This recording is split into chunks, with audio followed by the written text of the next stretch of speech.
साजिद के तहत एक धर्म विशेष को लोग उकसा के इस तरह के अशांति और त्योहार के टाइम पे इस वातावरण को, माहौल को खराब करने का जानबूझकर प्रयास कर रहे हैं। वही बरेली का परिणाम है।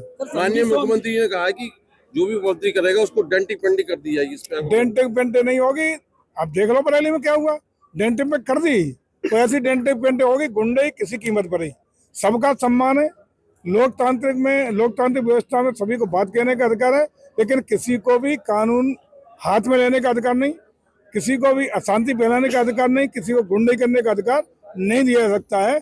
जो भी इस तरह के कृत्य में शामिल होगा उसकी डेंटिंग पेंटिंग नहीं, कठोरतम कार्रवाई करके इतना तोड़ दिया जाएगा कि अपने अगली आने वाली औलादों को भी कहा जाएगा दोबारा इस तरह की गलती में। मोहम्मद के बाद आई लव महादेव चल रहा है, बड़े ट्रेंड। देखिए यही तो बुलडोजर भी है सर। देखिए यही तो जानबूझ के एक प्रयास है कि लोगों में हिंदू मुस्लिम कराओ, लोगों में इस तरह की बातें फैला के सामाजिक वातावरण खराब करो, तनाव की स्थिति पैदा करो। जैसे 70 पहला होता रहा, हर जिले में गुंडई अराजकता होती रही। यही प्रयास है, लेकिन किसी भी कीमत पर अब नहीं हो सकता। योगी जी की सरकार। क्या ये जैन जी की प्रयोगशाला से? देखिए जैन जी की यदि बात करें, आज कल का उत्तराखंड का चुनाव का परिणाम देखा, हैदराबाद यूनिवर्सिटी का आपने छात्र संघ का परिणाम देखा, दिल्ली यूनिवर्सिटी का छात्र संघ का परिणाम देखा। जैन जी तो वही असली। ये सारे परिणाम एबीवीपी के पक्ष में सारे छात्र संघ के पदाधिकारी जीत के आए। इसका मतलब जैन जी का सहयोग पूरी तरह भारतीय जनता पार्टी के साथ है। सर संगी सोम जी ने कहा है कि जो आई लव मोहम्मद कह रहे हैं वो 56 देश है वहां बोला है, यहाँ नहीं। देखिए मैं कह रहा हूँ, जब इस तरह की कोई चर्चा कहीं खड़ी कर दी जाती है वास्तविकता से हटके, तो उसका एक्शन और रिएक्शन होना स्वाभाविक होता है।